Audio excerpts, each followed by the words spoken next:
Hello and welcome to CEE Centre for Young Black Professionals 2023 video podcast series titled The Way Forward, Black Mental Health and Changemakers. Today's episode is a conversation on Black safety in the workplace. First and foremost, we'd like to get into an acknowledgement. We would like to acknowledge the land in which we live, work, raise our families, and live our day-to-day lives. We pay tribute to the many diverse First Nations, Inuit, and Métis people that were the original stewards of this land.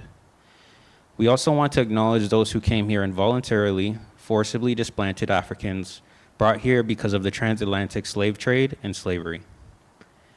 The CEE team is grateful for the opportunity to utilize the space in delivering our services to support and empower the Black community that now calls this city home.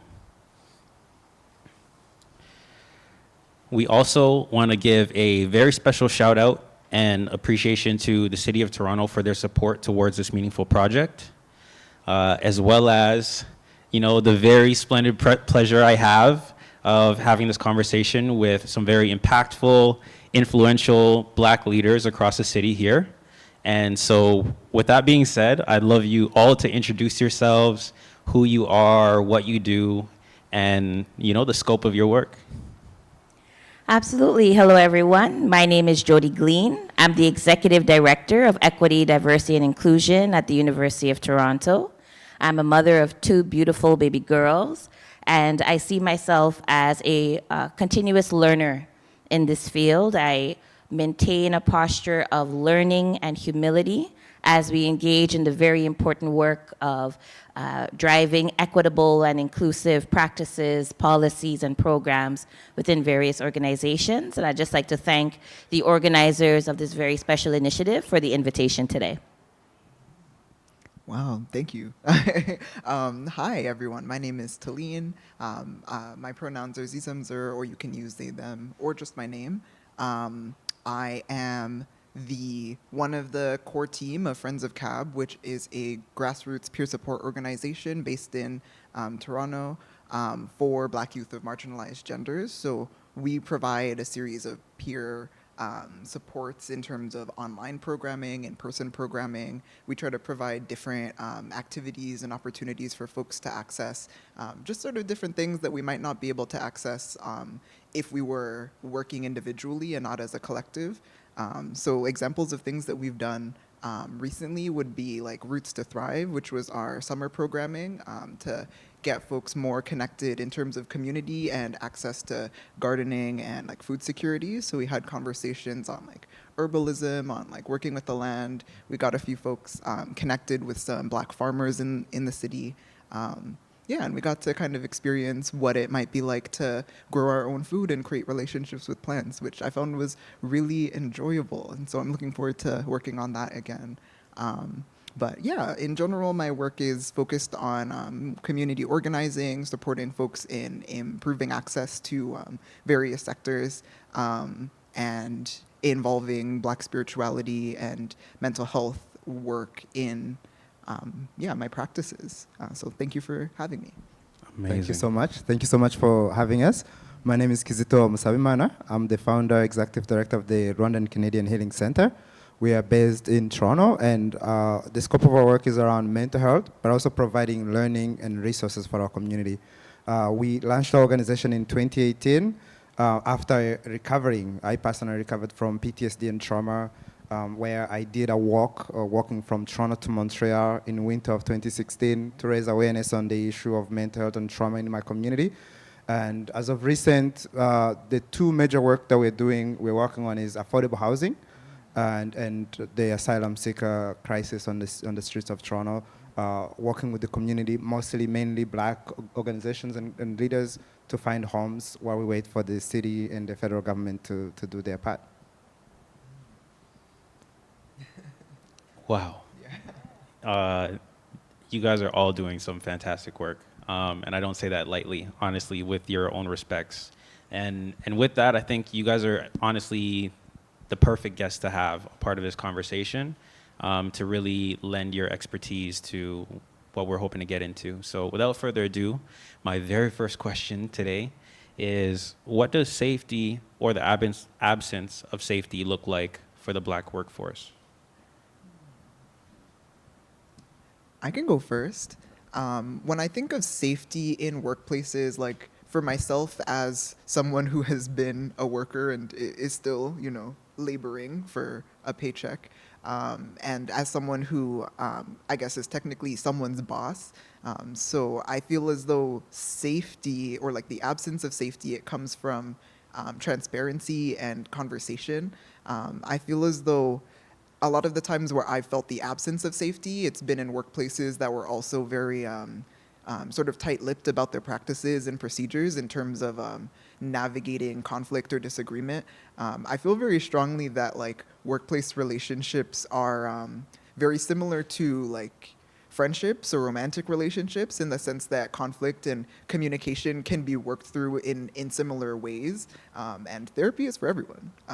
So yeah, but I don't think that that is always taken into consideration in the workplace or in workforces as we see them today. So I think when we are able to have transparent and like honest conversations about where we are at, like in terms of our standards or practices with regard to unlearning racism, unlearning white supremacy, it can be very supportive. But I can also understand it can be hard for people to express the ways in which they're still, they're still like the cop in their head sort of thing. So, yeah. Yeah.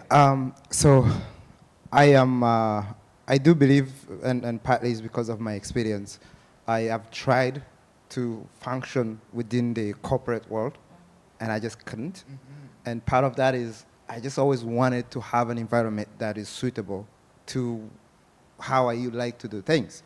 And 9 to 5, you don't get that opportunity. You go in, you clock in, and you gotta do as you're told.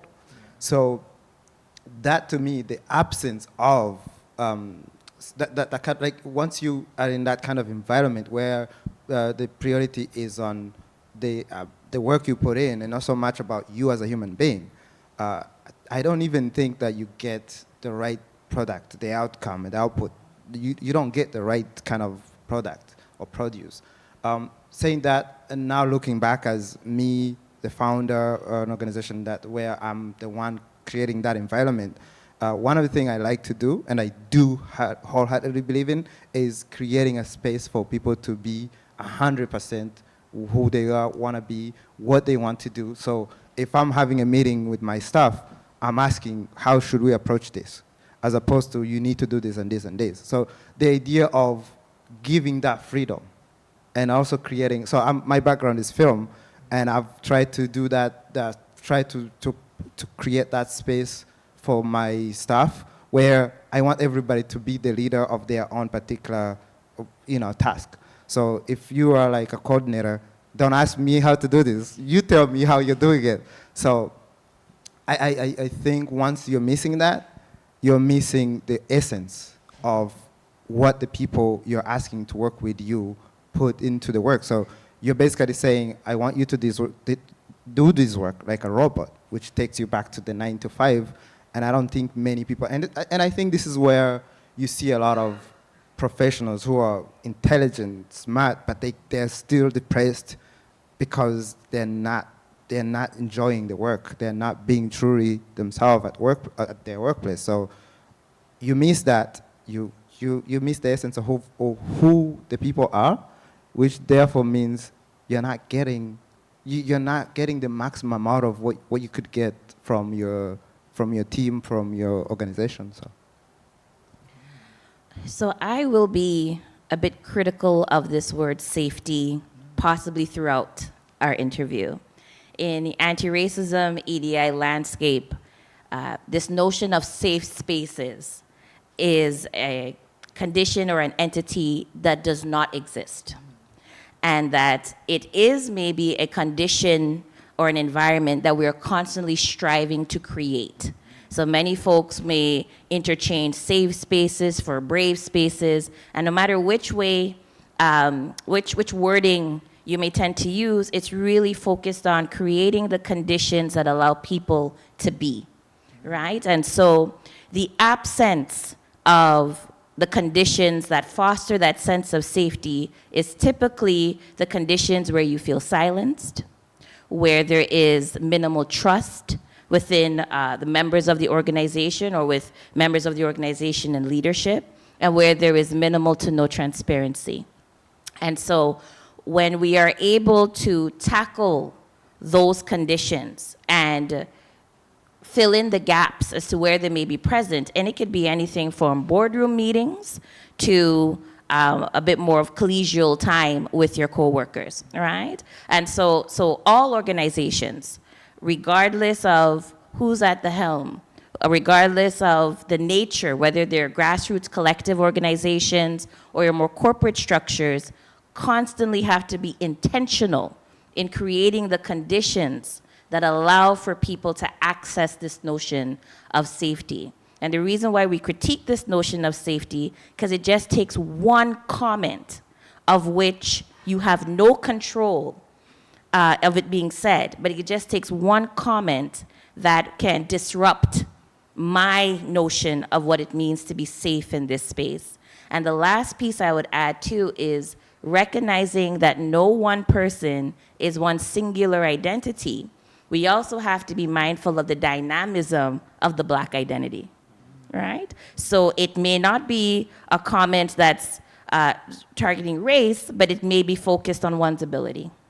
That automatically makes me feel unsafe, right? So recognizing the dynamism of all of who we are when we enter into spaces is also a critical component of fostering the conditions of safety within any collective space, workplace, or organization. Yeah, wow. All of you said some really interesting things, and I feel like one of the things that really sort of connected with me is actually, Talin, what you said about romantic relationships. Funny enough, that's a viewpoint that I actually have with employers. It's like, okay, well, what are your interests? What are your values? Okay. Actually, funny enough, like, do you come here often? Like, what are the events, and who do they hang out with? You know what I mean? In terms of alignment, and are you showing that you're actually a place that wants to facilitate people like me coming to you and providing the value that I have as a young Black person? Or are you just sort of, puffing out your chest to say like, oh yeah, we're for everybody, we're for the community, and yet you don't really have anything in place that really makes me feel comfortable enough to feel like I can share? Because there's things like, and I feel like some safety has to do with like emotional intelligence, right? There can be experiences sometimes where it's like, oh, well, tell me what you're going through. And then at the end of the day, it's like, well, what are you going to do about it? It's sort of out of touch. But with that, I think that we can acknowledge a couple of things. And, physical safety and mental safety are two very different things, right? And how can employers ensure that physical safety of Black employees, how can we ensure the physical safety of Black employees in the workplace? So I think now we will be looking at maybe other elements, like accessibilities and those other, because physical safety, for me, I always look at it, everybody expresses themselves differently. And then so you're creating an environment. But also, I want to go back to some of what you said about a company being for everybody. No company is for everybody. No organization is for everybody. No, because it's also who you're serving. I'm not going to invite, let's say, a racist to work in an organization that is working to, eliminate racism into a society. So, like, not everybody should be welcome into a space. I think it also behooves us as individuals looking for employment to say, do I want to work for those people? Do I want to work for that organization? Does that organization share my values? Because if you're working towards an organization that shares nothing in terms of values and you want them to change to adapt to your values, you're asking too much. But to the other side, in terms of the safety, it's also, maybe we're too small of a company for me to think about that, but maybe you can answer that, because obviously when you think of institutions, you have to think about all those things. But speaking maybe more from, so we've been, as I mentioned, we've been working on affordable housing, and one of the things we did is the last year we built a model, affordable housing model for the African community. And what we created that we believe the community needs is the environment of belonging, connecting, and definitely having access to different elements that the community needs, especially the African communities. So it's being able to create that space. It's definitely a safe thing, because if somebody, for example, if you finish, let's say you are going for lunch, but there's nowhere to get food, that to me you should always think about that as an employer. Where will my staff go at lunch? They're not gonna always bring food from home. So if you only have half an hour, you should be able to make sure that there is a way for them to get food to nourish their body. So it's those things that I think sometimes employers forget to do, and that can influence and affect the energy in the workplace. If I can hop in here and building upon that. So I've worked in post-secondary institutions for several years, right? So large organizations. And so immediately when I think about this question, I think about, the legal obligations that employers have to their employees. And so bare minimum, whether it's adherence to the Occupational Health and Safety Act, the Ontario Human Rights Code, ensure that whether it's from the interview stage or whether you're currently working, we have a right as employees to ensure that the legal requirements and obligations are being met.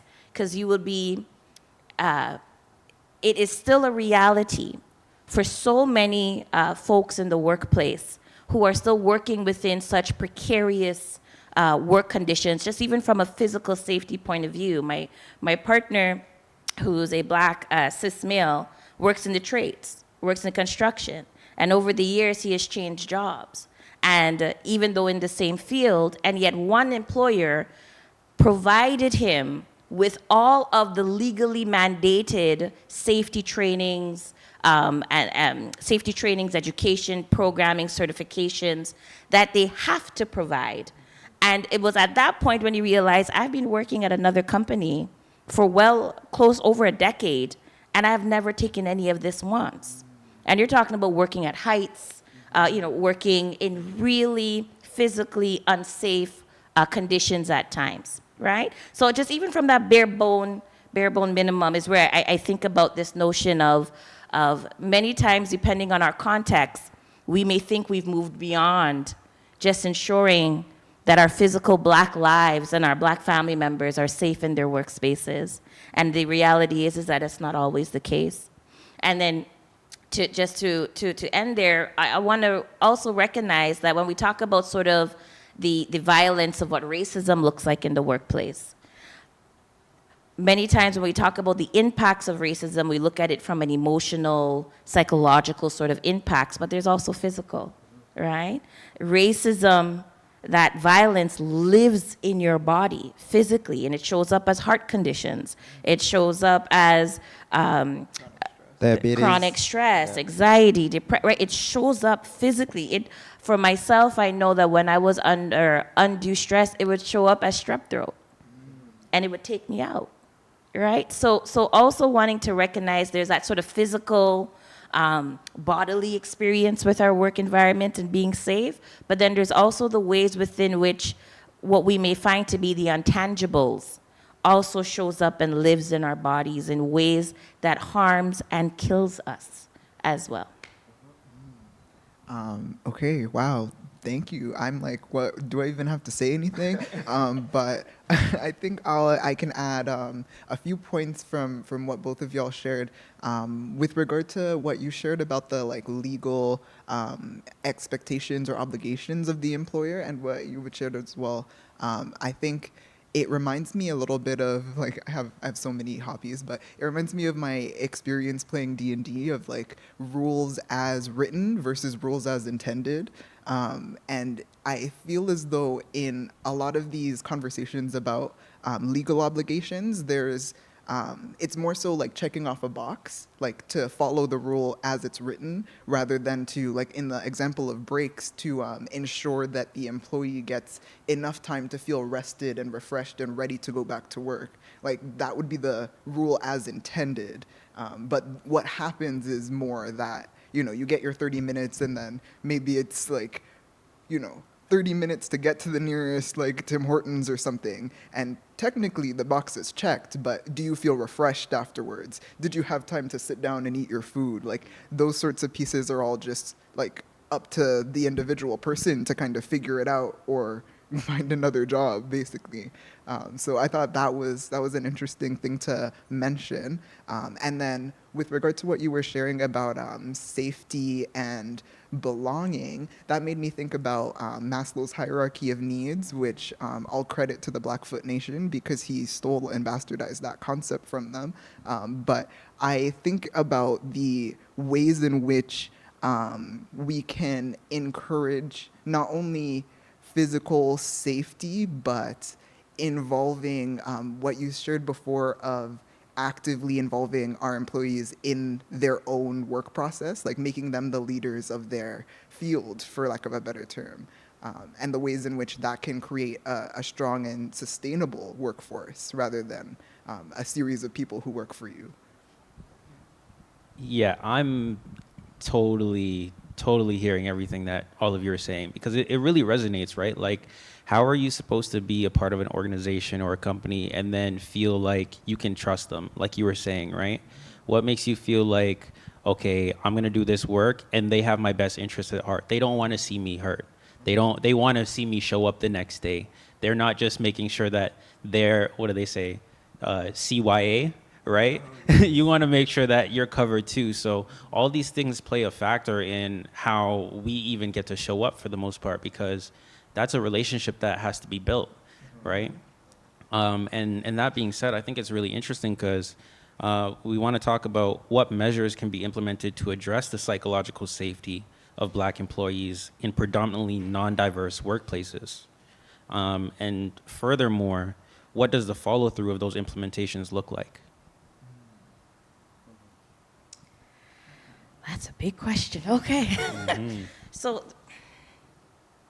first and foremost, as an employee navigating the work environment, defining what psychological safety looks like for you is important, because this may differ from person to person, of course.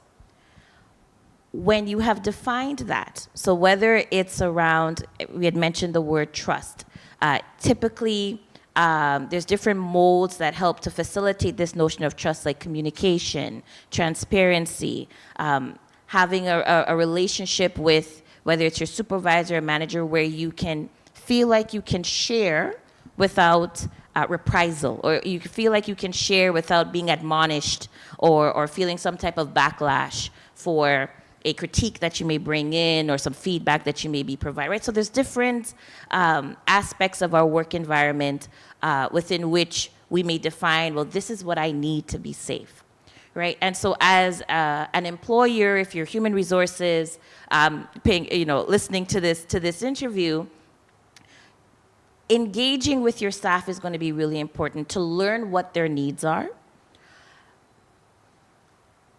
Being courageous and brave to create the spaces that allow for people, I use the term allow for people to exhale.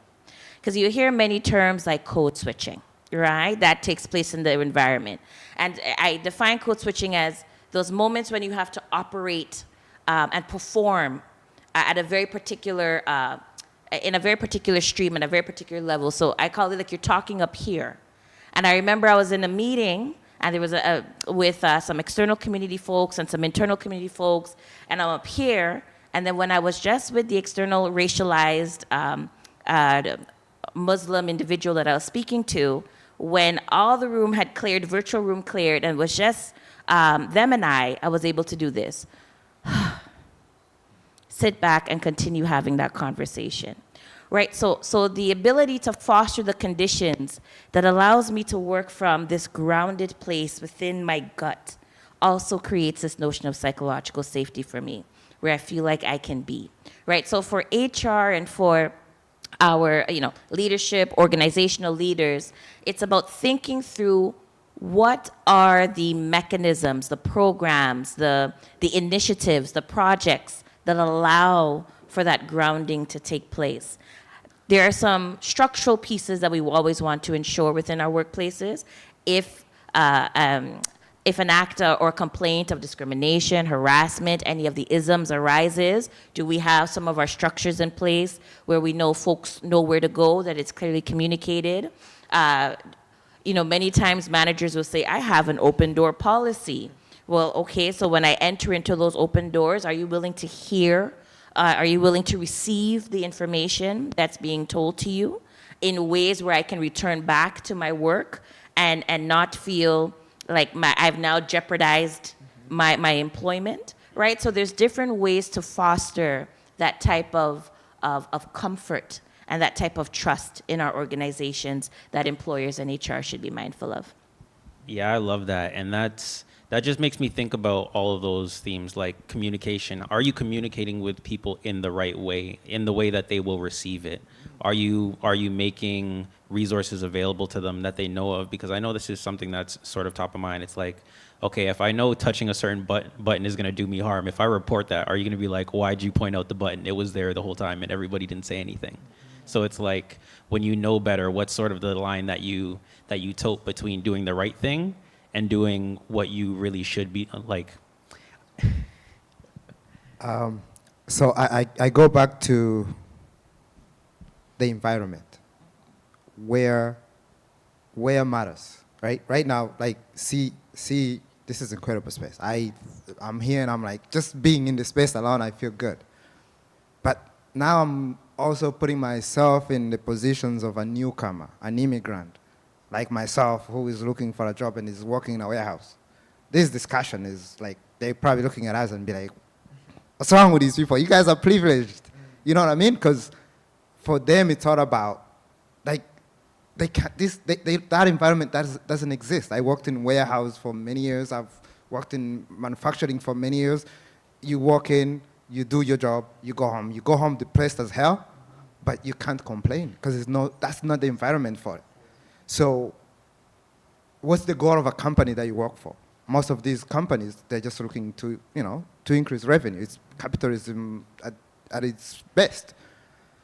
I don't think, like, we would have to revolutionize that sector for them to even be able to have this privilege of having this kind of conversation.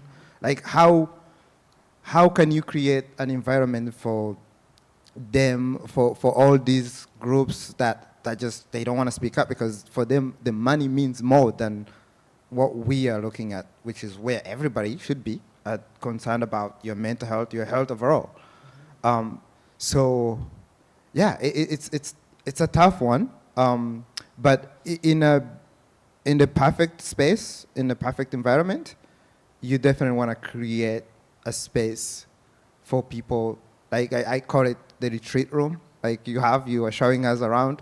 Like, if your company has that kind of space environment, that's beautiful. Like, if I'm overwhelmed, I know I can check out and go there and chill for, like, I don't know, 20, 30 minutes and still not worry about getting paid, right?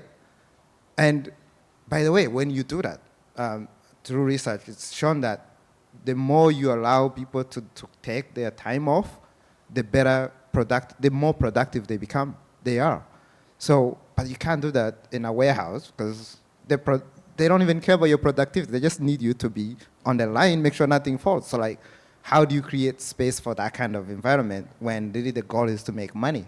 The goal is you stand here, you move, I don't know, 10,000 boxes. That's how I get paid. So if there is a way we could do that, that's what I would love to see, because definitely hardworking is not the issue. The issue is not creating that environment for people to be able to say, like if you're a construction worker, but you own your own company, after a few hours you'll be like, let's go to Teams. We just drive there, drive to Teams. We take our time, we come back, and our day is good. But if you work for someone else, you don't have that option. You gotta go through the 9, 12, sometimes 16 hours, and you go home and you come back and do it again. So how, for me, is we need to look at the system we're in, and whether we can change it or not, I don't know. But at the very core, a lot of people that are going through the worst in terms of the work, the works, and the unsafe space at work are the people that are on the bottom. I was at a conference a couple of weeks ago where they were talking about migrant workers. These guys are going through the worst in Canada. And one of the authors was like, the issue in Canada is most of us are silent. We know it's there, we are silent, and the world thinks we're the best country in the world. So it's getting to that piece, I think, which is gonna require more energy than we've exhausted so far, but. Yeah, thank you so much for sharing that. I think that speaks to a lot about like the fundamental nature of capitalism, the brilliant PR marketing campaign of Canada, but that's a whole other question.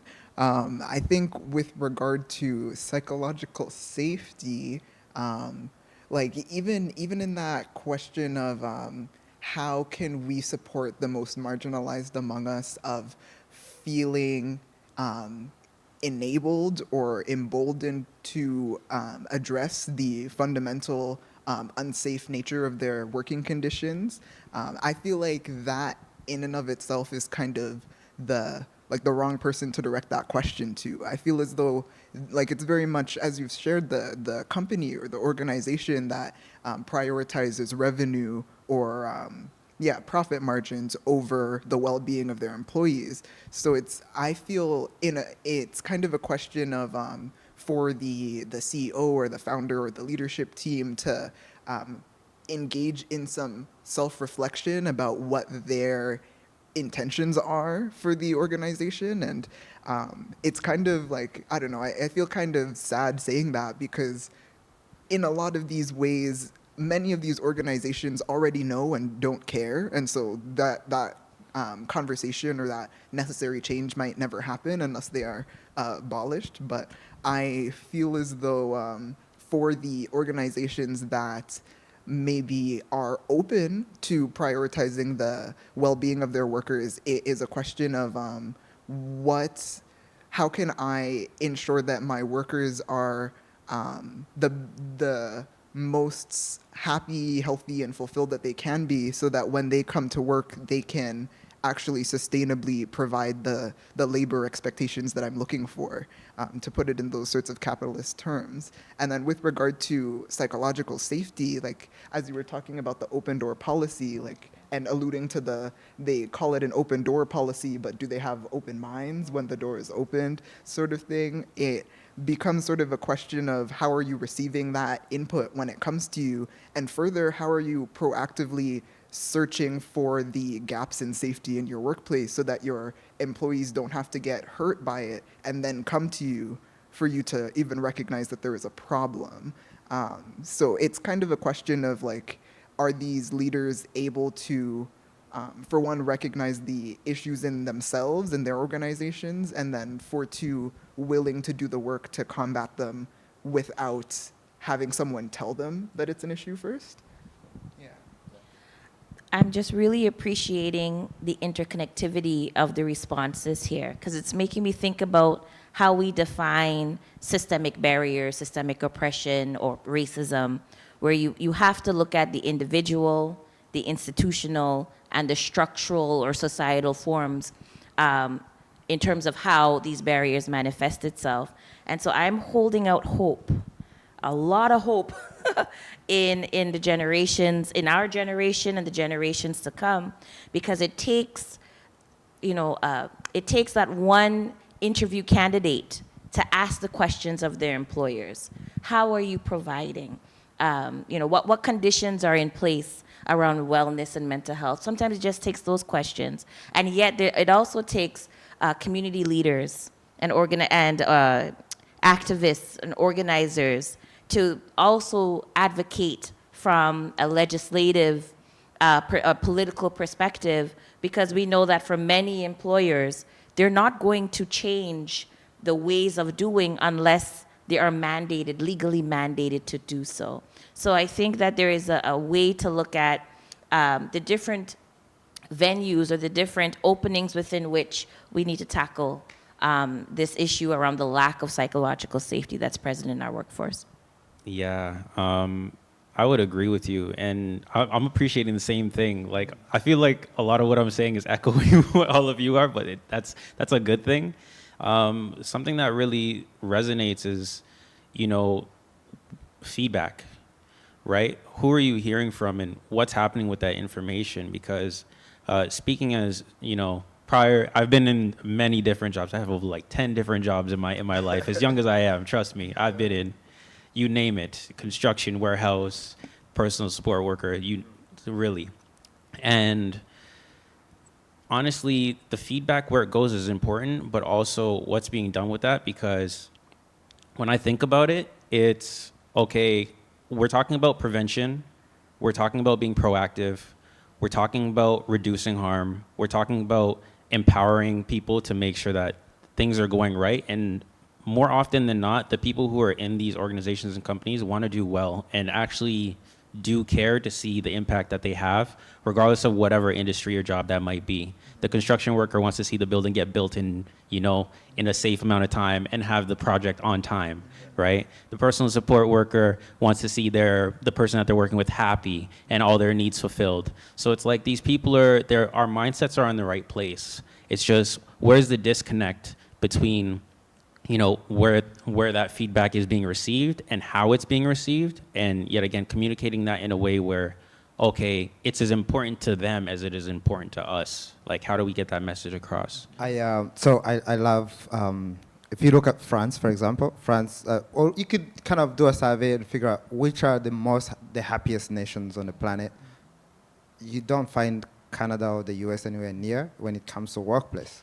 Countries like France are up there, and Norway and others, because they prioritize the mental health piece. In France, if you go to France or German and Poland, at 2 p.m.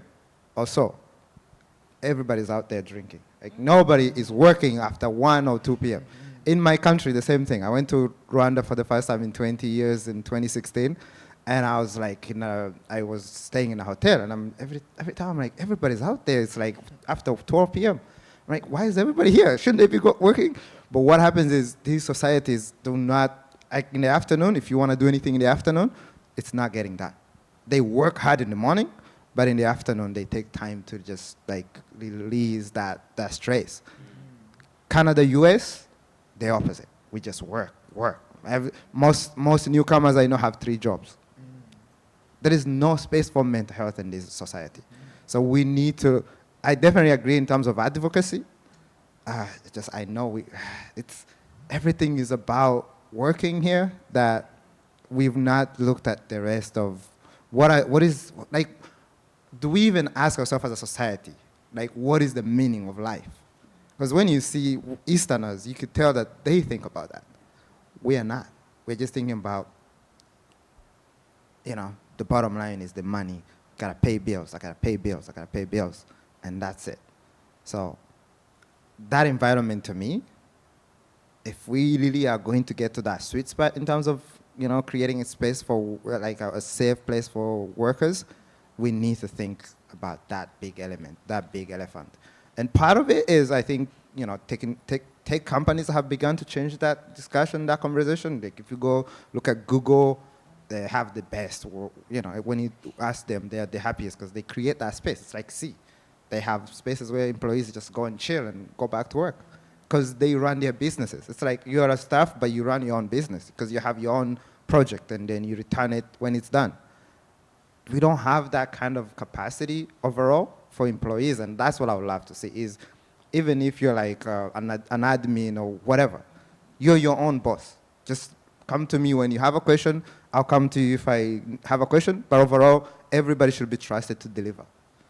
And I don't know if we're ready to do that as founders, as owners, as big companies. I don't know if we're ready to do that.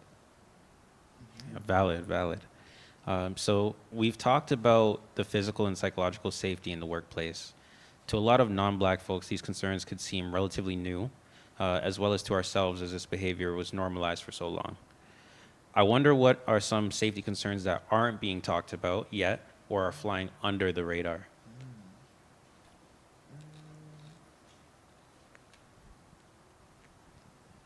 I think what comes up for me is that multiply marginalized, like intersectionality piece that was shared before. It makes me think about, like, with the advent of COVID and the rise of working from home, and then the steady, like, kind of push to decline that and return to the office. There is a resurgence or a comfort in denying accessibility measures and accessibility accommodations in the workplace. So I think those are safety measures that are prevalent for Black folks of all kinds, regardless of whether they view themselves as disabled or not, because we are at higher likelihoods of various chronic illnesses that could render us, like, unable to work for long periods of time. And yeah, so I think that with regard to that, like, examples of taking time off for sick days, in terms of like taking multiple days in a row if you have a job that requires you to be in the office, sometimes that can be sort of a push and pull with management and leadership. I think of giving folks the opportunity to work from home when they feel like they, like, need to or don't need to be in the office. Yeah, I wonder about, like, with regard to that, the focus on filling spaces, or I guess, like, seeming to work, like creating busy work rather than actual, which kind of gets into, like, payment structures and, like, paying people for hours versus paying them for the labor they've done, and how that can kind of enable people to work as slowly as possible rather than as efficiently as possible. But yeah.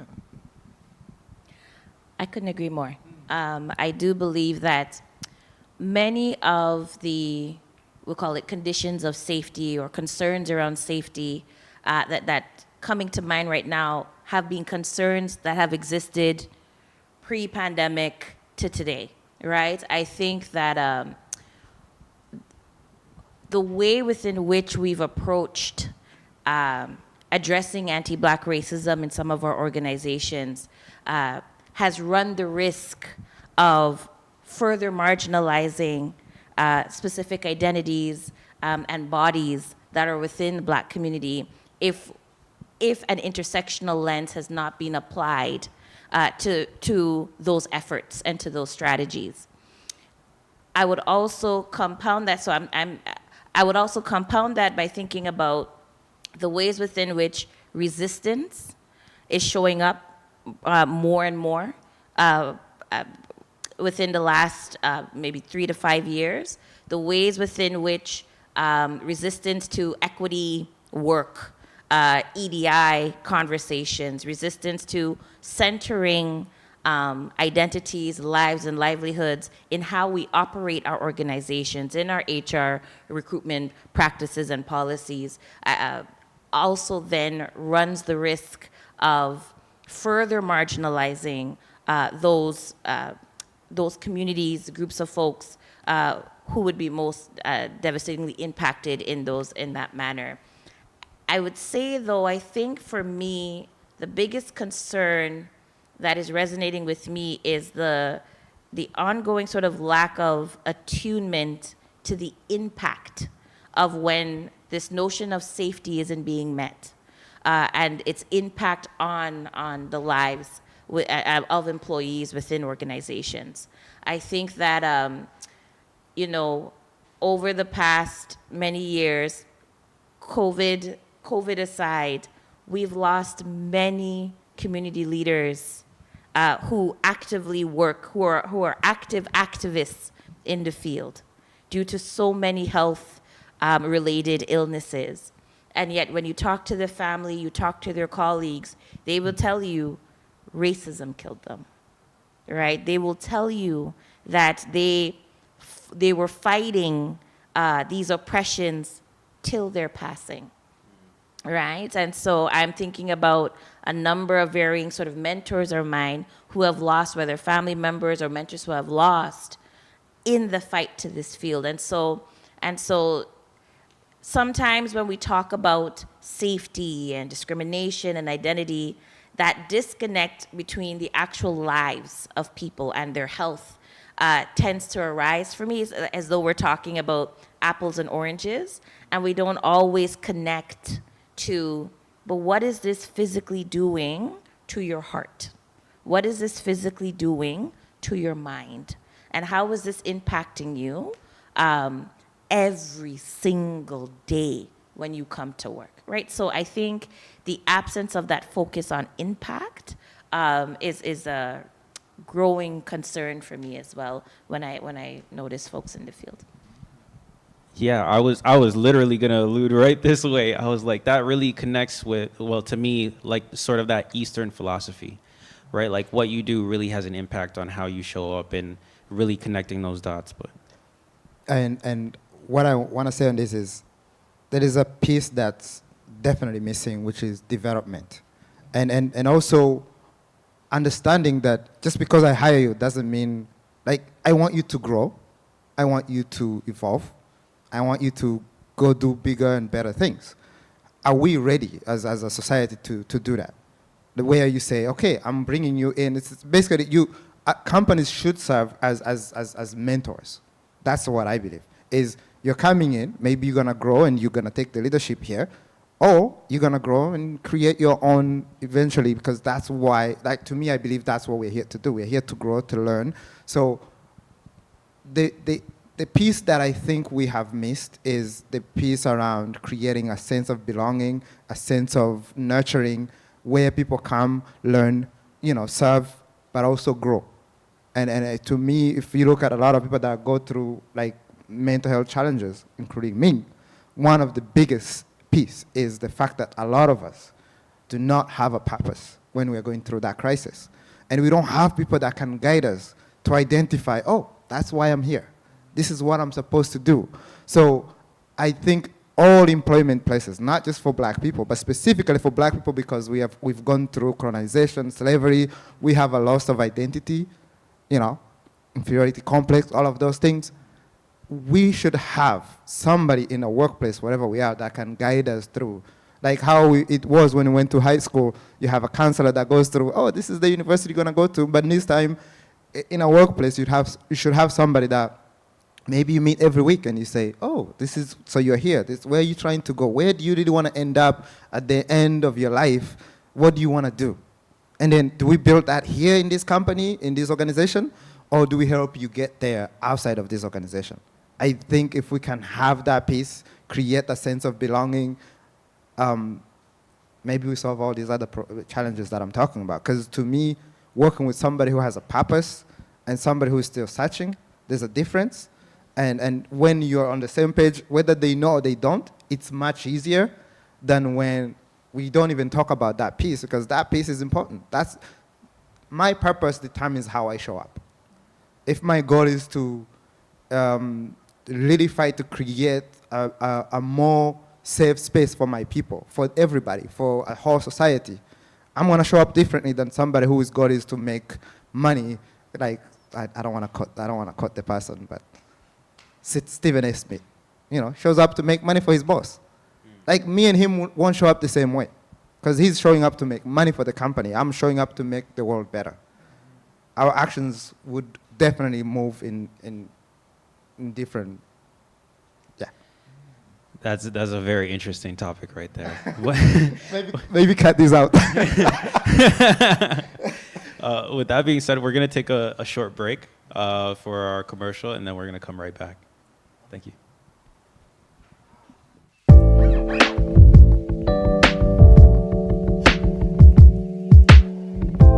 Greetings, everyone. I'm Kofi Hope. Hi, everybody. My name is Shireen Ashman. And we are co-founders for the CEE Centre for Young Black Professionals. And today we want to talk a little bit about CEE's journey. So the history of CEE really goes back to 2005, the year of the gun, which is, to be honest, an emotional time to think about, especially with where we are in 2020 with gun violence in community. and having seen a few of those cycles. But at that time, it was a year that was incredibly traumatic. So many young Black men and women lost their lives. I was a student and advocate at the time, and so many of us in community were saying, we need a real response, and a response that invests in youth and actually understands Black youth aren't the problem here, but the solution.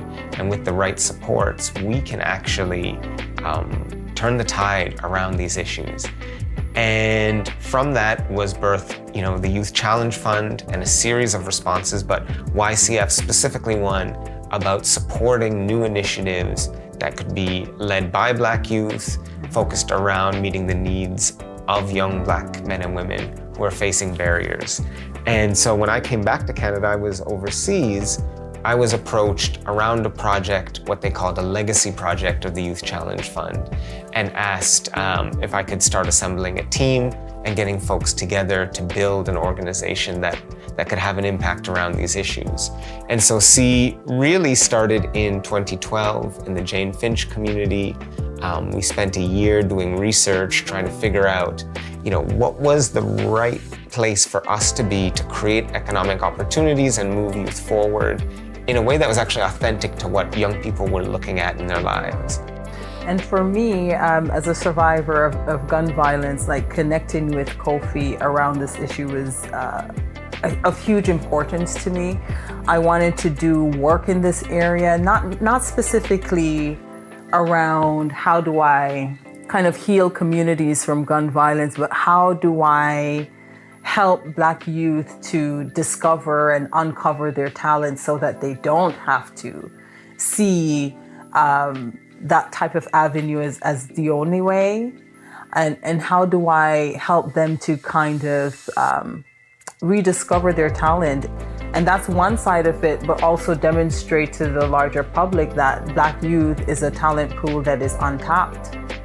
And it definitely requires their investment, not only financial investment, but leadership investment, and looking at how do we bring that to the fore in a very practical way. And a lot of the curriculum was around exposure, like exposing Black youth to different avenues, different opportunities, different industries in which they probably have not maybe explored before, and even exposing Black youth to different spaces in their own city. Kofi is always the leader in terms of bringing us into nature and teaching us about different plants and etc. So it was just always important for me that level of exposure is there. Yeah. Right? Not only for industry, but as a person, like building the whole person. Because I think, and I continue to think, that really sound career that is long lasting happens when the person feels whole.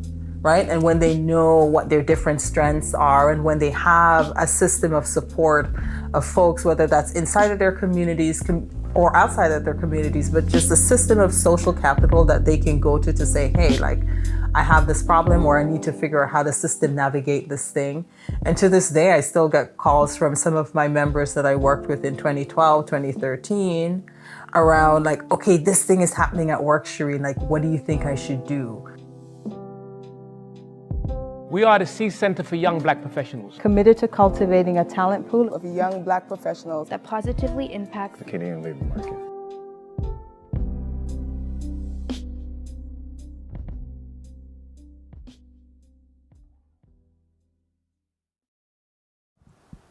And we're back. Thank you. We've just had a nice little intermission where our conversation has continued just a little bit. We want to get into some more questions, and so I'm going to kick it over to Kizito to take it away. All right, so I have a question for you, and that is, how can employers address and mitigate discrimination or racial bias that might impact the safety of Black workers? Okay, thank you for that question. So, gonna tackle it from various viewpoints. First and foremost, acknowledge that racism, racial discrimination, racial bias, racial harassment exists. First and foremost, regardless of whether or not your organization has a diversity of racialized bodies or not, racism knows no boundaries, right? So it exists. Two, you have to ensure that your organizational policies and structures, whether you are corporate, whether you are nonprofit, whether you are small or large, that you and your leadership, management have thought about what complaints resolution processes have looked like. And what are they going to look like within the organization? They can take many forms, but we have legal responsibilities per the Ontario Human Rights Code. And I'm not saying that the Human Rights Code is perfect, but it is our first line of defense against racial discrimination and harassment in the workplace. Three, you have to ensure that not only that you have these policies or approaches or resolution supports, but that your organization is aware of them. So many folks may critique education, the EDI education, what are they doing? Now, there is no organizational change without education being present in that process. But there's also no organizational change if education is the only entity that's taking up sort of that inclusivity and equitable work.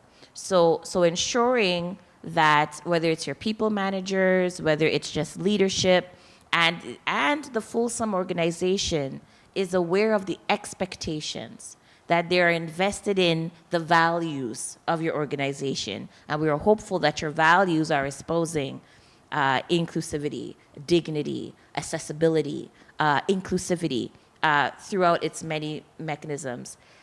Listen, we know that racial discrimination exists.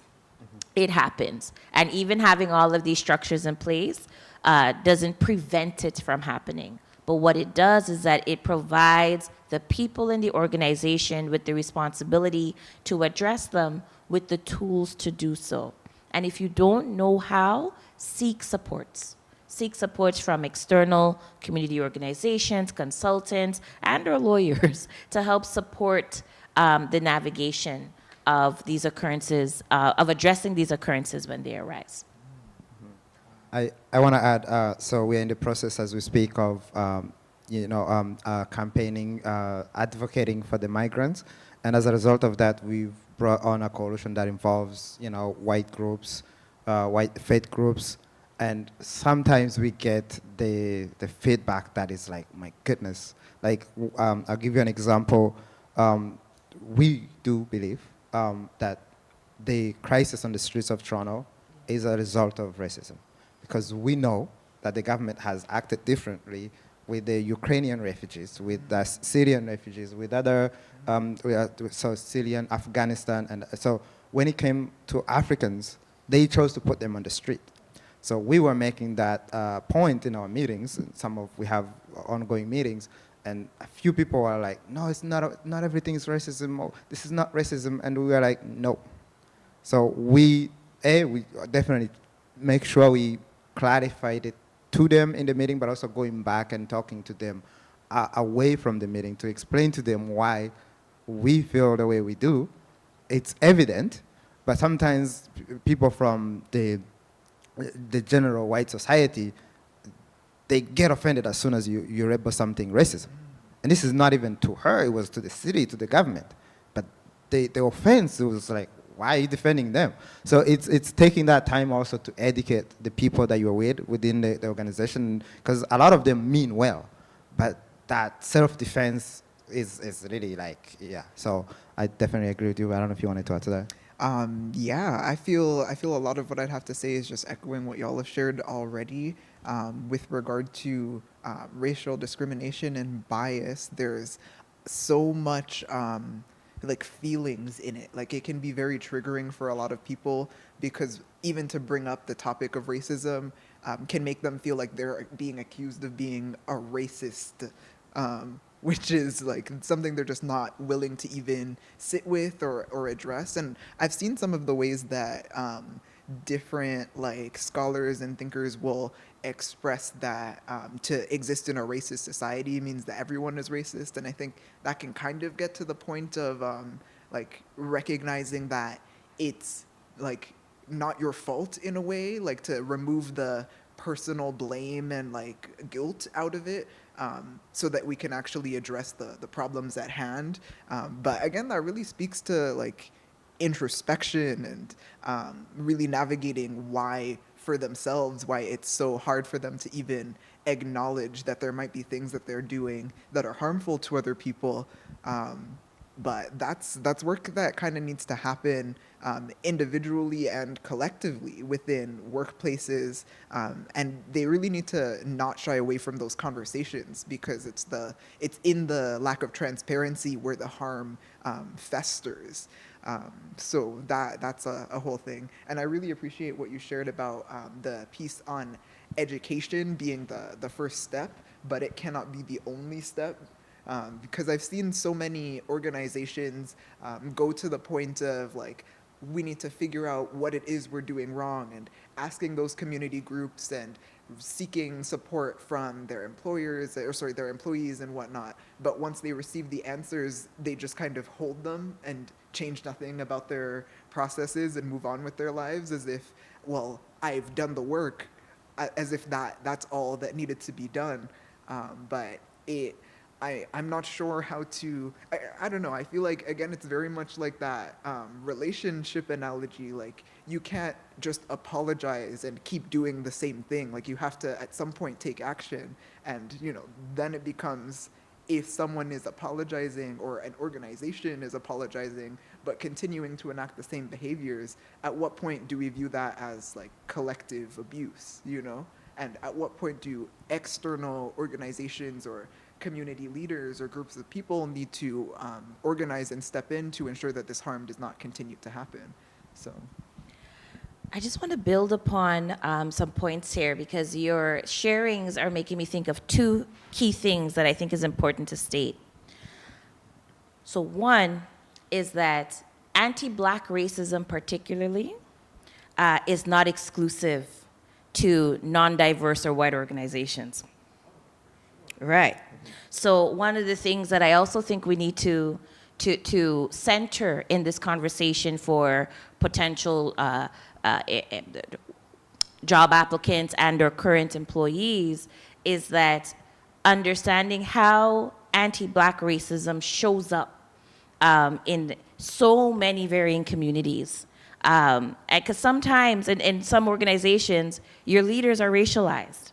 And your leaders are the one engaging in racial bias. I appreciated that term being positioned there, right? And so we have to be very astute in knowing how these manifestations of the unique forms of racism shows up. And then, of course, there's the flip side of the coin.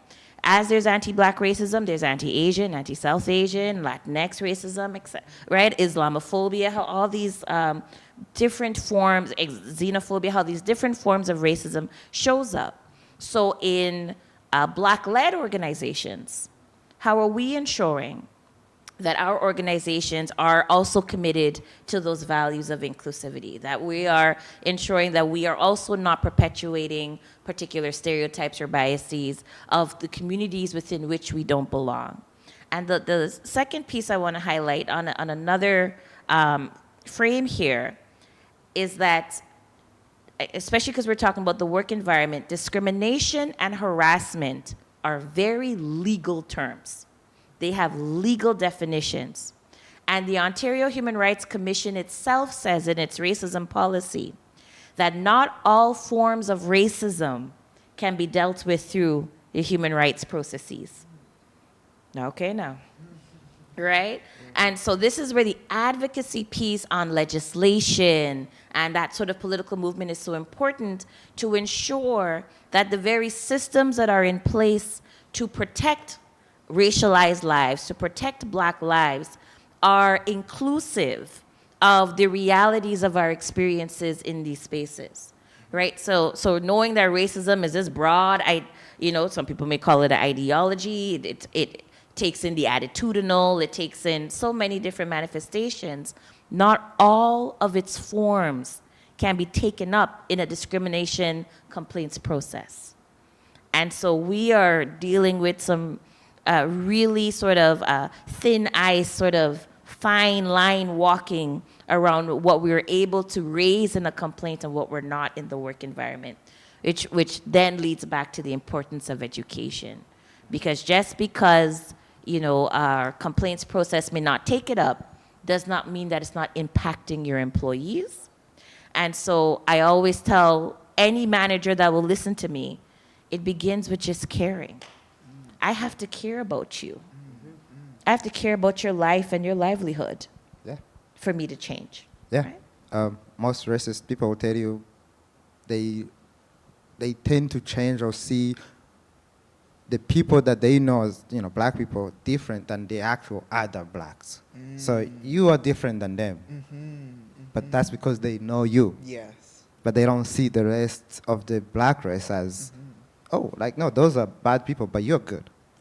So yeah, definitely it's. I have a question that I would love to ask. What role do y'all think that workplace culture plays in promoting the safety of black employees? And how can we improve that potentially? I feel like we've talked about it. It's you definitely gotta create. You gotta create the culture. You gotta have the environment has to be right. And I think the advocacy work has to be there. I think building a sense of belonging is important. And like you said, it's not just for black people. If you're doing it for black people, we assume that you're doing it for every other group. Because if you're not, then that's another form of, because if I have a company, within these compounds, I'm the boss. If I discriminate against other groups, I'm being racist because I have power. Because sometimes people say we're being racist, but if you don't have power, you can't be racist. Racism is a form of, it's power you pose over someone else. But if you do it within your company, you're being racist. So we don't want to do that either. We don't want to practice. So definitely agree with you that it has to be everybody, inclusive. But the challenge for us, obviously, is that we are a minority, the group with the least resources.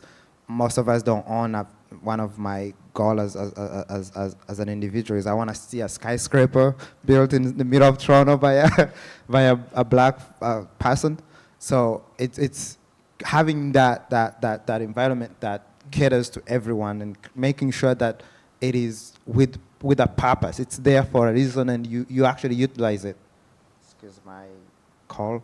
You utilize the space to actually getting things done. If you have a space in the corner, it's there if you need to use it, but there is no activities taking place in there, then you're just basically saying, it's what you're saying, checking the box. Yeah. You don't want to be the box checker. You want to be the change maker. So it's definitely creating an environment for everyone that is in your space. Yeah, I agree. And for me, as somebody within an organization, especially one like CEE now, I can only tell you what I appreciate, and that's empathy. Like you have to care, like you were saying, about how somebody feels, what somebody's experiencing, what they're going through, what they're exposed to, and what you're also going to be exposing them to. You can't set up things in a way where you don't want them to succeed. So something as simple as like, I hurt my foot the other day. I'll use a real life example. I hurt my foot the other day, and I was like, this really sucks. Like I don't know like what I'm gonna do. It's like, okay, well, you can actually work from home. That's fine. It's like, huh? Like I'm used to fighting for that. Yeah. I'm used to fighting for that. Yeah. It's like, and it feels, and that creates such a safety actually because, not only do I not have to fight for that, but you're showing me you care. And then on top of that, it's like, okay, well, whatever you need now. So you're rewriting trauma, essentially. Because now a situation that I may have suffered earlier on, I'm like, I guess not all management is like that, I guess. Yeah. Like it's almost like a fantasy in a way. So I feel like really speaking to, empathy and what I mentioned earlier, like emotional intelligence, you really have to tap into like not just hearing people, but listening to them. And that's key for me. One of the aspects I'd want to bring in, it's funny, I've been having a lot of conversations about culture and workplace culture. And I want to borrow the words from Tina Lopez and Barb Thomas, where they acknowledge different aspects of workplace culture that includes individual behaviors, powerfully unexamined ideas, and the way we normally do things. Frames and makes up your workplace culture. And I tell folks in presentations that the culture of your organization includes the behaviors that you allow and the behaviors you do not address. And so when I position these types of ideas, the way we normally do things, this entity known as culture makes or breaks your experience within your workplace. It will make or break it. Because when the workplace culture is defined in a way where terms such as toxic or poisonous, where folks are deemed to be there for a reason in terms of just productivity, when you are not able to see the humanity in your staff and your employees are just robots, then it will undoubtedly decrease this notion of safety that we were talking about earlier. And it will increase the levels of harm and trauma that people will experience within your organization. Absolutely, I do agree. I think the goal should always be to leave people better than you found them. But of course, we always get lost in the daily chaos. I have a question. I'm so sorry. Just before you, I just wanted to touch on what you shared about like the rewriting trauma aspect of workplaces. And I think that is something that I think is incredibly vital to workplace culture, the like anticipating that the vast majority of the workers who will come into your workplace will likely be traumatized from their previous work experience. And you might not have any idea of in what way that will look or what shape that will take, but that is important to keep in mind. And then I wanted to say that reminded me of like the buzzword of like being a trauma-informed space and how it's kind of used to say that we care about people who are traumatized or with mental health disorders. But I feel as though it could be pushed further to discuss like the traits of understanding or the traits of being knowledgeable or proactive. Just in terms of supporting your workers in those ways. Yeah. That's a good point. I've said this before and I almost got killed. I still believe it though, which is that I believe every black person you meet has a mental health challenge that they're dealing with. And I believe that because of the environment we're all born into. And so, but I say that to a black person and they almost kill me because they're like, I'm not, go ahead. No, I was just going to add, it's so profound. I engage on different presentations, facilitations, and some of the audiences that I have, I go to particular institutions where the student body are corporate leaders, very senior folks. And I have probably been going there annually, maybe for the last 4 years now. I am yet to walk away after presenting where black students, and I'm talking about mature professionals in their field, are not coming to me in tears.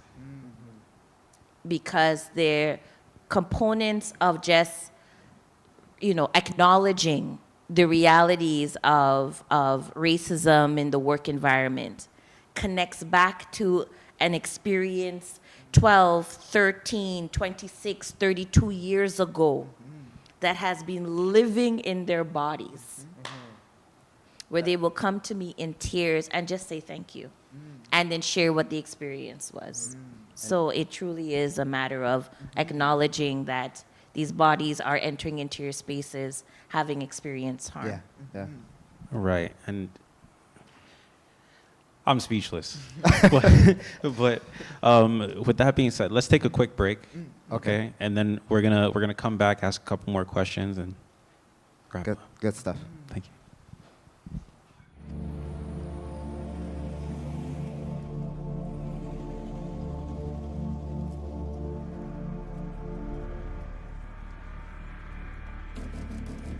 5 seconds. That's all it takes for your first impression of me. Know how long it takes to shake it off? A lifetime. But I'm not waiting. I've got dreams to build.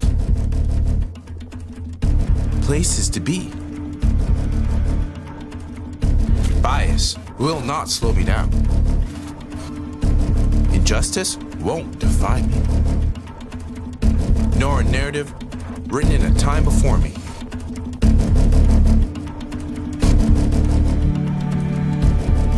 I'm here to show you who I really am. Nobody knows what it takes like I do. Like we do. It's time for the world not to just look at us, but to see us.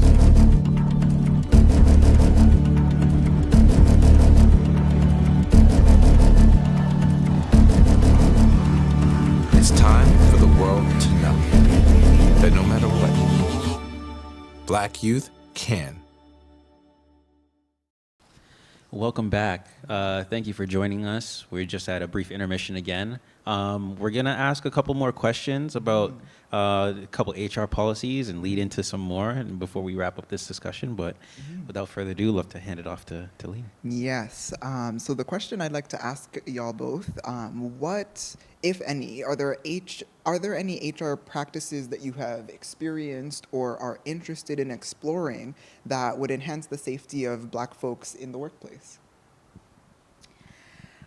So with this question, what readily comes to mind are some initiatives or projects that I've seen be beneficial to racialize employees in the workplace. I'm thinking about entities like affinity groups or employee resource groups. And this is where a collective of employees who share common characteristics, whether it's based on race or gender, religion, sexual identities, come together and find ways to be in community. You know, whether it's for professional development reasons, whether it's more just to, learn more about who's, especially in larger organizations, more who's present. And so I do find that these types of they're formally called employee resource groups, tend to be really supportive and helpful in helping build that sentiment of community within particularly large organizations, but I'm sure most likely in smaller organizations as well. One of the practices that has also I've found to be quite helpful, I think, is our human resources departments that are not frightened to create exclusive spaces. And so there are many initiatives where you may create a space where, this is for Black employees only to come and experience, a conversation, or it could be more of a restorative practice type initiative present within, right? And so I do find that when you are comfortable enough to manage the resistance that may come up when you try to employ these types of practices. The community, your racialized staff and members of your organizations do find that to be quite beneficial when you allow for spaces where people can be. And I would add to that for me, most of the large companies that I've worked for, anytime you are told, oh, HR wants to talk to you, it's always something. Either they mess up the check, you did something wrong. No, there is never a time when HR wants to talk to you for a beneficial purposes for you. And I think I go back to what I mentioned earlier, which is if there was that piece that allows for growth, if HR was checking in to see, oh, how are you? Like, how's everything going? Like, and just kind of create, they call it human resources. Actually do create that. Mm-hmm. Not like an entity that's just there to make sure that, oh, the boss is happy or the boss wants to fix this. So creating that sense of belonging, which is what you're talking about, creating exclusive spaces, creating activity spaces, checkout spaces, those kind of things. I used to love every time we had just lunches organized by the companies. Those were always the best. And not putting half an hour deadline. It's like for the next 3 hours, if you want to go, there is a barbecue, you go there, you take whatever you want, you come back and you work.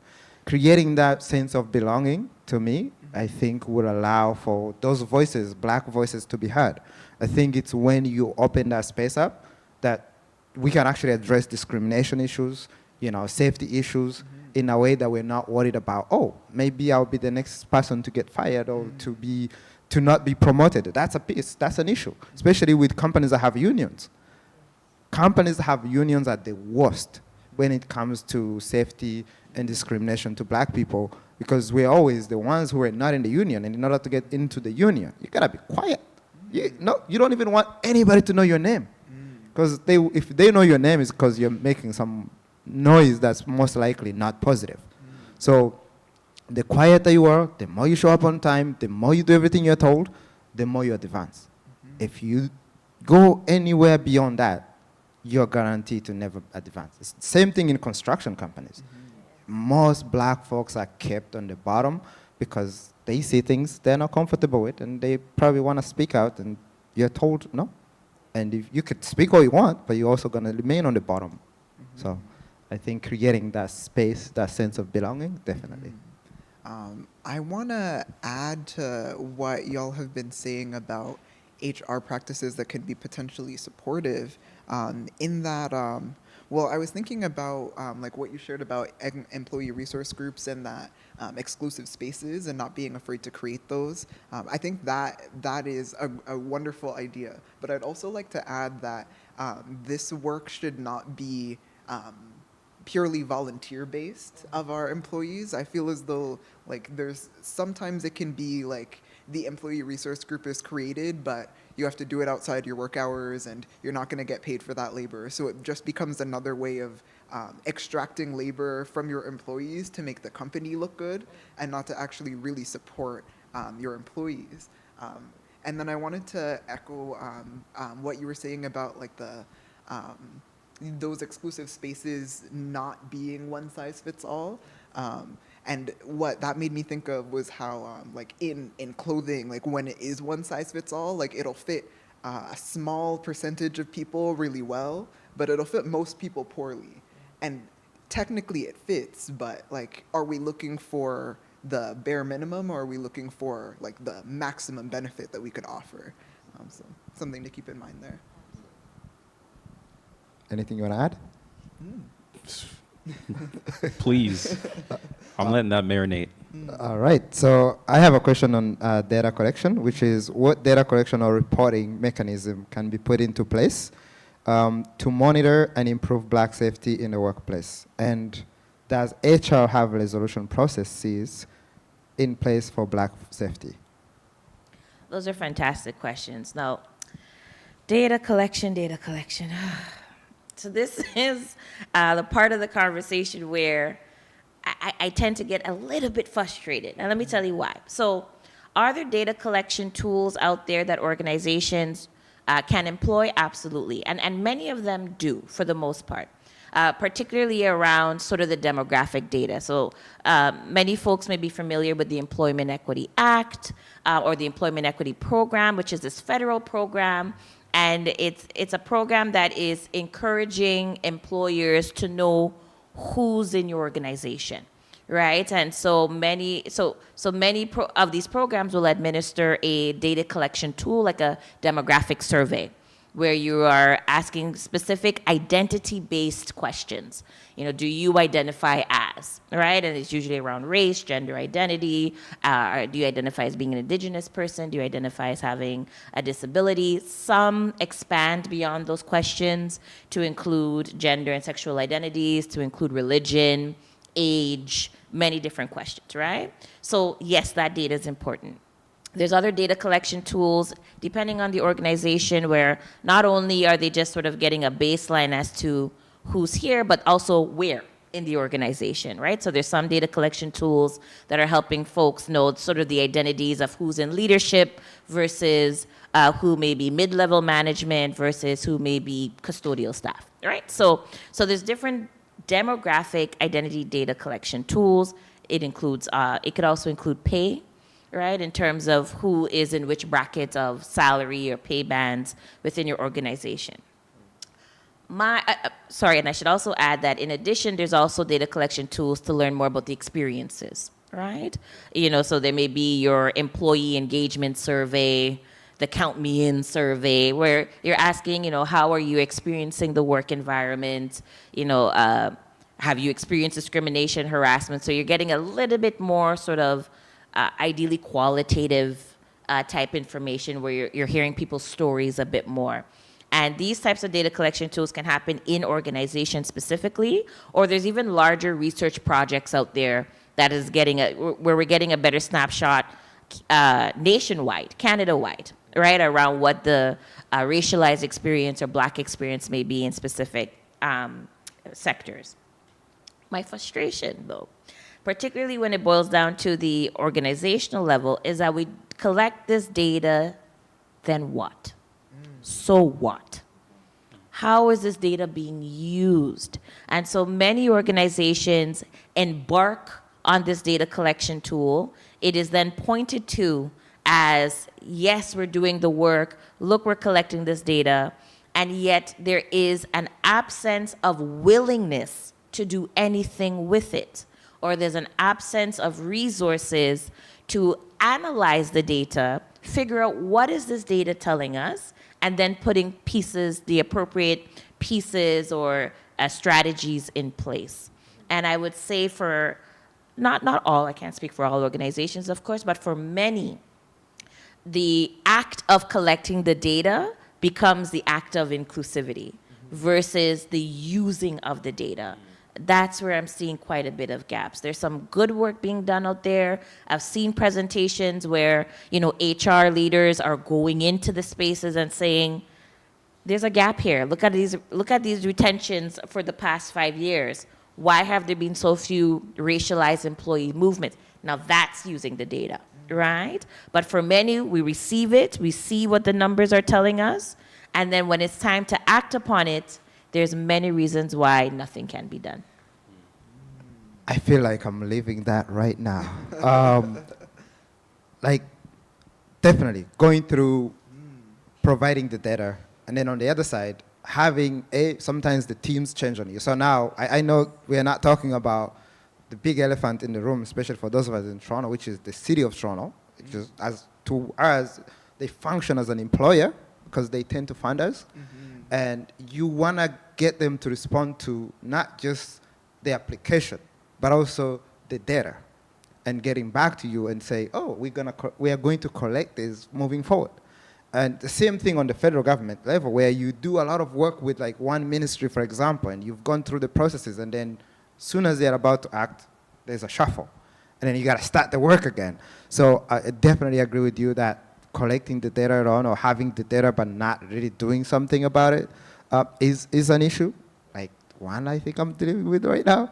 And so it's frustrating to see, and sometimes these things are done by people that look like us in those seats, which is what you're saying. So you are there as a Black person representing, but you're putting on the same barriers as the people who were there before you. So what did we really do? We just put somebody in a seat to do what? Yeah. You can't just be an employee in a space. You have to represent the community. And part of that also is, how do you make it possible, facilitate the flow of resources, not make it more difficult?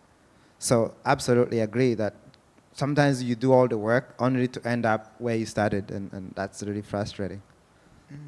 I'd like to add to that. I was just making a little note, but I think about, like, in this conversation about, like, the city of Toronto and, like, the ways in which data is collected, supposedly in the benefit of supporting Black workers and, like, marginalized workers, but what gets done with the data after it's collected. Like, another question, even like maybe the first step towards tackling this issue is, why is it that nothing gets done with this data in the first place?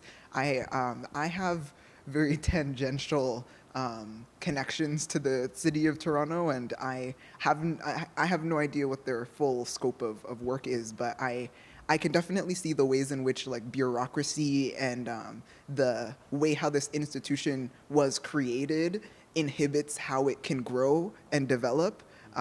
And I am not nearly well read enough to be able to say definitively what should or can be done to make sustainable and actionable change in this way. But I think there's definitely something to be said for the laws that govern us sort of tying our hands, the red tape of it all, which is unfortunate. Because how do you stop that? But yeah, it's one of those questions I think that needs to be discussed further. So maybe I'm kind of bridging, but not still talking about the data collection. But I've been making a statement, and I do believe this is, we don't have a homeless crisis right now. We don't have a housing crisis. We don't have an asylum seeker crisis. We have a bureaucracy crisis, and it's across the board. When you're dealing with the federal government, you're dealing with like, somebody could easily say, we are going to do this, and then you reach out to them again in 2-3 weeks, and they're like, we are going to do this. But they are talking to like maybe 3-4 different levels above them, or the people above them are talking to the people in different departments within that ministry or city, and everybody's just still talking. The crisis is going on, but they're just talking. So I've come to a realization that the crisis right now within Canada when it comes to housing, homes, like shelters, is not the issue. The issue is the bureaucracy. You just have so many people, and everybody needs permission from somebody, and then some people just kind of look at it and be like, yeah, but these are black people, we wait. And then, but someone is waiting for them to act on something. So it's like, yeah. So I just wanted to add to that bureaucracy piece, because to me, that's the issue. And everything we are trying to change, it can be changed because the society is ready for it, but the system does not want that to happen. And when we say the system, who are we talking about? So those, I don't know, 1,000, 10,000 employees, and the structure that they're within, that does not allow them to say, you know what, oh, but this is the feedback we're getting from the community, how do we implement it? Because in order to implement it, you need to go to the council. In order to go to the council, you need to also go to the residents. Then the residents is like, but it's crazy. It's crazy. Yeah. That chain of command it can be real, depending on, the structure of things. But with that, I think we've covered a lot of subjects today in this conversation, and it's been very informational for myself included. And I sort of challenge each of you to come up with like, what is one of the biggest takeaways you're gonna have from our conversation today?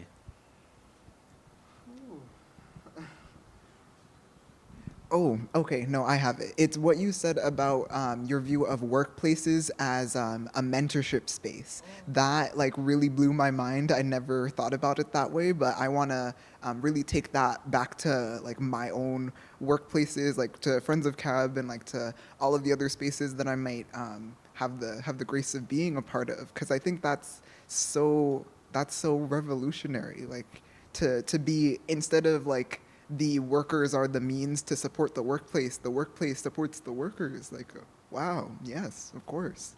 Love it. Yeah. Thank you for that. I think what I'm getting from this is that it's important to have these conversations. It's needed, but more than that, it's the piece around the advocacy, continuing to push further, push the envelope, be a rebel. I'm considered a rebel. Anybody who knows me, they know that. But I think if we are all like that, refuse to just take and go for the minimum, I think we don't get there, but our children and their children, they get there. And so it's continuing the advocacy, it's continuing to push, and it's understanding that some people don't do it because they have hate in their heart. Some people also come from a place of fear. They're afraid of the change. And it's making them feel comfortable and understand that no matter what you do, we live in a world that is just always evolving and changing, and you have to be a part of the change, unless you want us to look at you the same way we look at the white supremacists in the 60s. Like, so yeah, advocacy. As much as we're having these conversations, I want to remind us that the immigrant workers, the newcomers to Canada, people in manufacturing and warehouses, that's me for almost 10 years in Canada. This is like, what are you guys talking about? You know what I mean? But at the same time, I'm like, I'm here, I'm at sea, and I see what you guys have done, and I'm like, yeah, this is how workplaces should be like. So yeah, definitely more work on the advocacy piece, I do. And I'd say for me, just the interconnectivity of our lives. I appreciated all of the sharings here, and it just zoned in for me on the importance of staying connected to community and recognizing the ways within which we can propel the work forward, we can propel our organizations forward by staying and recognizing the interconnectivity of our experiences. Means that when we are able to address the barriers for the most underrepresented and or marginalized, and I'm not a fan of these labels, but these communities that would fall under these types of labels, that we are simply only going to keep opening the doors and opportunities for all. And so I am truly grateful for the learnings and perspectives and the sharings that I was able to participate in today. Awesome. Tim, thank you so much. And we look forward, I'm ready to share this across the board in my community. So thank you for giving us the opportunity to share and to learn from all of you. Incredible. Yeah. Thank you. Well, on behalf of C, you're all welcome. We appreciate you for being here. I'd have to say, I'm going to break the rule. I have 2 takeaways, and they're really phrases. I'm a quotes guy. So one thing that is very apparent in this conversation is that learning is always on the other side of discomfort, right? And that hasn't changed. Growth is always on the side of discomfort. So regardless if it's the organizations, regardless if it's individuals, regardless if it's, businesses or the C-suite, people have to be willing to be uncomfortable in order to actually make some sort of change happen. Second of all would be, you guys know this one. You have 2 eyes, 1 mouth, and 2 ears. Use them proportionally, right? So it's not about hearing and just flying away with everything. You have to listen, and you have to really genuinely care and be in tune, like you were saying, and really see those things. And then once it's all said and done, speak your piece, not reverse. So that's it for us. Nelson Mandela, when he was asked what made him a great leader, was he followed and he watched his father, and what his father used to do was he would allow everybody in the room to speak, and then he was always the last to speak, and so that was Nelson Mandela's core belief, and yeah, pretty cool. Love that. Love that. Okay, so just want to give a big thank you to you all as well. Again, amazing conversation. I learned a lot today. I'm going to watch this back like at least 4 times because I know there's gems that were dropped and I'm just like, my brain can't wrap around it fast enough. But yeah, thank you. Thank you, City of Toronto, for funding this project. We hope this conversation has been very insightful for you all. And without further ado, take care.